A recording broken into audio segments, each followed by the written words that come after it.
Praise the lord. యేసుక్రీస్తు దివ్యనామంలో మీ అందరికీ నా హృదయపూర్వక వందనాలు తెలియజేస్తున్నా. ఫిబ్రవరి ఆఖరి రోజులోకి వచ్చాం కదా దేవుని ప్రియబిడ్డలారా. ఆఖరి రోజులో దుఃఖంతో, వేదనతో, బాధతో ఇవిలేవని నీ జీవితంలో దిగులుతో ఉన్నావా? ఏమి దిగులు పడనక్కర్లేదు. మన సంతోషం ఈ లోకంలో ఏమున్నా లేకపోయినా దేవునిలో మాత్రమే ఉండాలి.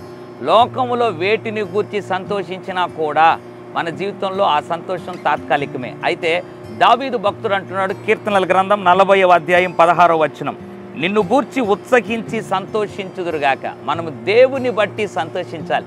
ఉదయకాల సమయంలో దేవుడిచ్చిన రక్షణను బట్టి సంతోషిద్దాం, దేవుడిచ్చిన ఆరోగ్యం బట్టి సంతోషిద్దాం, దేవుడిచ్చినటువంటి ఆశీర్వాదాలను బట్టి సంతోషిద్దాం.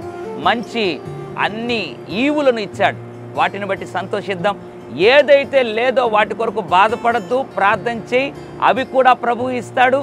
అప్పుడు వాటి యందు కూడా మనం సంతోషిస్తాం. అయితే ప్రాముఖ్యంగా చేయాల్సిన విషయం, ఈ ఫిబ్రవరి ఆఖరి దినాన దేవుడు జ్ఞాపకం చేస్తున్నాడు.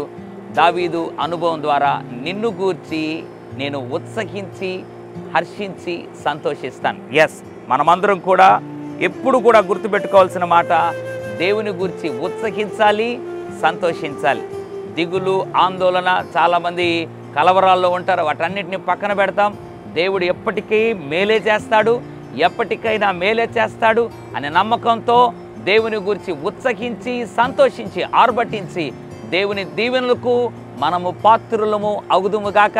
రేపటి దినం కొత్త మాసంలో, మార్చి మాసంలో అడుగు పెట్టబోతున్నాం.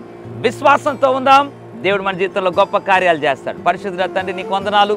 ఫిబ్రవరి మాసం 1వ తారీఖు నుండి ఆఖరి దినం వరకు నువ్వు కాపాడేందుకు వందనాలు ప్రభువా. అవును ప్రభు, ఈరోజు మాట్లాడినట్లుగా నిన్ను గూర్చి ఎల్లప్పుడూ ఉత్సహించి సంతోషించి వారుగా చేయండి ప్రభువా. రేపటి దినం కొత్త మాసమును ఎదుర్కోబోతున్నాం.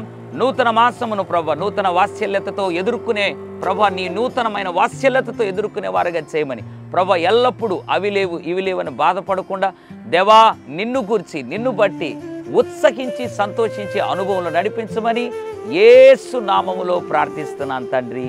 ఆమెన్. God bless you.